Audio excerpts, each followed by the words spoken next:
Yes crew, what is good? I'm Liam Cox from Tech House Market, and today we're going to go over 4 ways to keep your track interesting to the listener. So these techniques I use in pretty much all of my productions, and they're a good way to ensure that your track doesn't get repetitive and basically that your listener will keep interested for the whole duration of the track. So let's dive straight in. So to show you guys some examples of this and how to keep your track interesting, I'm going to use a track that I've been working on recently that has a lot going on, so it would be good to sort of explain the techniques that I've used and how I've used them. To start off with, we're just going to take a listen to a few seconds of the track. Why they wanna move like that? Why you want act like that? Why you want go on? Why they wanna move like that? Why you want act like that? Why you play hard? Why they wanna move like that?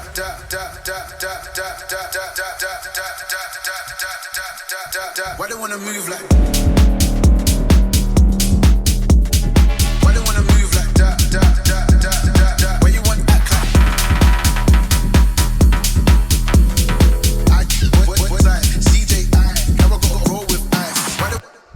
Yeah, that's the sort of main idea of the track there. Cool like rap, hip hop vocal, and then some heavy synths and drums to complement it on the drop. So the first thing that I'd like to go over is to add variation to your track by either introducing or taking something away every 4 or 8 bars, but 8 is long enough for the listener to get used to what's going on, and then something can change. So there's many ways to do this. For example, you could use like a synth or something in the bass, but a simple trick that I like to do is add some drums, mainly a ride. So if we zoom in here on this drop, I've got my drums all coming in, and then 4 bars later I introduce a ride sound. So basically this just adds more level of energy as the sort of song goes on. So if we take a listen.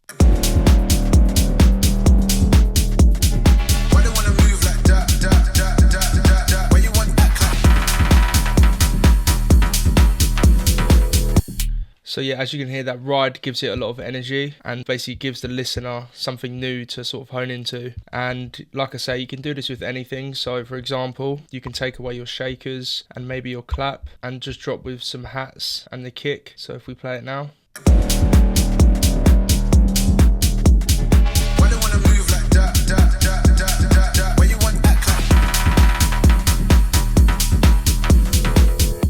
So it gives a nice cool of effect on the drop that not everything's here and the listener's waiting for stuff to come back in. So this is a good technique to sort of keep the listener interested and also create some more impact in your track, keep it interesting. So the second technique that I like to use is to variate the first drop from the second drop. On this first drop, I've got all my drums coming in with these synths and the vocal. So if we just listen to this first drop quickly.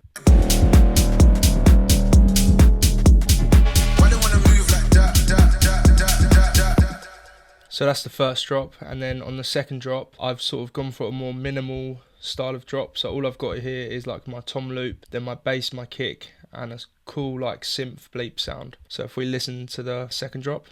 Why they wanna move like that?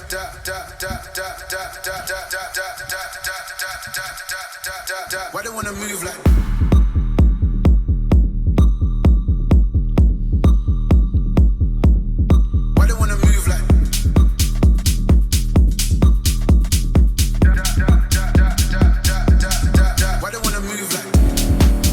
So as you can hear on the second drop, I've literally just got this kick, bass and toms, and then 4 bars later I introduce these hats and then some other top loops. It sort of takes the listener by surprise, so you can do this in many ways. For this one, like I say, I've taken out all the drums and added in a cool synth, but for example on the first drop you could have the drop with no drums and a synth, and the second one you can have everything coming in, so you can switch it, or you can do some stuff with vocals. So on the first drop you might not have any vocals, and on the second drop you can have a full vocal line. So you can get creative with it, but it's definitely a good way to sort of keep the listener wanting to listen to the second drop and knowing that it's just not going to be the same thing over and over.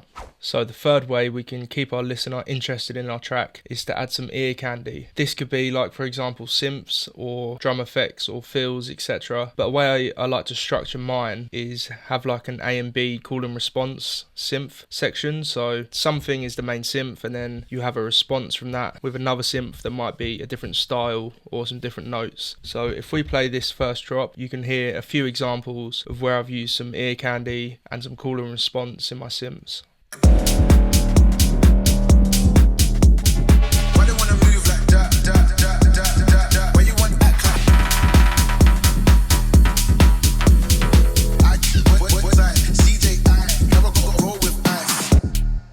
So my main source of like ear candy in this section is definitely my synths. I've got quite a few going on here to keep the listener guessing what's going on, not having the same repetitive synth going over and over. So on the drop, I've got this really cool like FM stab.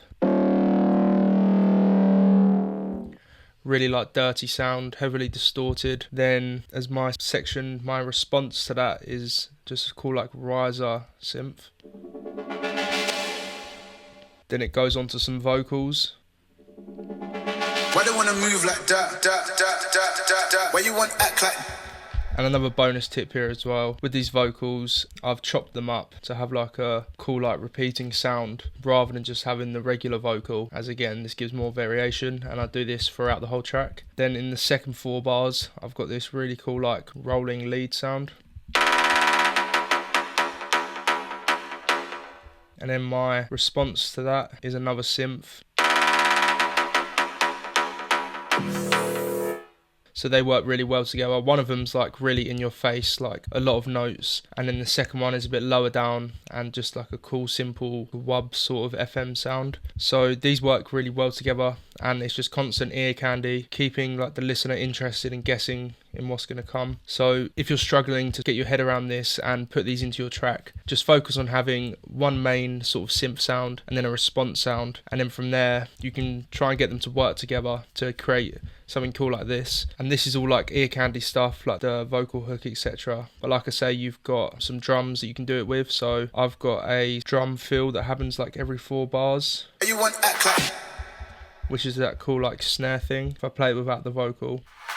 So just something small, might not even be at the forefront of the mix, but it really helps to keep your listener interested and to keep the flow of the track. So the fourth and final way that I like to keep my track interesting is to use automation over a certain period of time. This is either to create impact or tension, for example, in your breaks, and it's overall a really good way to just keep your track interesting. So there's a lot of ways that you can use this, for example, on your drums, your bass, your synths and your vocals. So literally everything you can automate. You don't want to overdo it because then it might be a bit too much, but using it at the right time is definitely a great way to keep your track interesting. So I've done it quite a lot in this track, but a good way and a good place to show you guys this is on this sort of vocal chop loop thing that I've got just before the second drop. So if we take a quick listen again. Why they wanna move like that?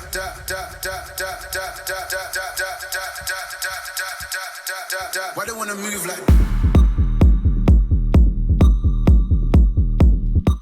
As you can hear, this vocal chop loop sort of thing, it isn't just playing as it is. There's a lot going on to sort of keep it interesting. So if we dive into this, so the first thing I've got going on is just towards the end, I've got a bit of reverb coming in, just so the tail of it doesn't stop straight away and it goes into the drop nicely. Then secondly, I've got some low cut frequencies coming out as the sort of loop goes on, and then they drop straight back down just before this end bit. Yeah, so all I'm doing here is basically taking away some of the lower frequencies, and over time they're sort of coming back again just to add some variation to this. Then I've got some Endless Smile. This is basically a really cool plugin that comes with some really cool presets that straight away add some filters, reverb and delays all in one plugin. So this is really useful, and I'm just automating this, not much, but just adding a little bit, not overdoing it, just over this sort of loop. So that really cool echo and reverb tail that you heard then is coming from this. And one of my favourite ones that I'm using is the tremolo. So basically what this does, it's a Logic stock plugin, and you can set the rate. Right now I've got it at half a bar, and that means every half bar the sort of audio signal will go from left to right, and you can adjust the depth. So 0 would be straight down the middle, then 100% would be sending it like panning it far left and far right. So you can automate this depth, so over time it increases in the rate it goes left and right. I've got it going pretty high to begin with, then it drops down just before this main bit. So if you listen carefully, I'm going to play it once more, you can hear the sort of repetitive vocal going from left to right, especially if you're in headphones.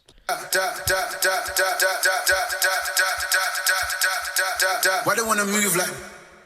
So yeah, as you can hear, this sort of end phrase, I bring it right back down so it's down the middle. But this is a really good way to sort of keep the break interesting, and it's not just the same repetitive vocal over and over. There is effects added in there, and this is a great way again to like build tension, etc.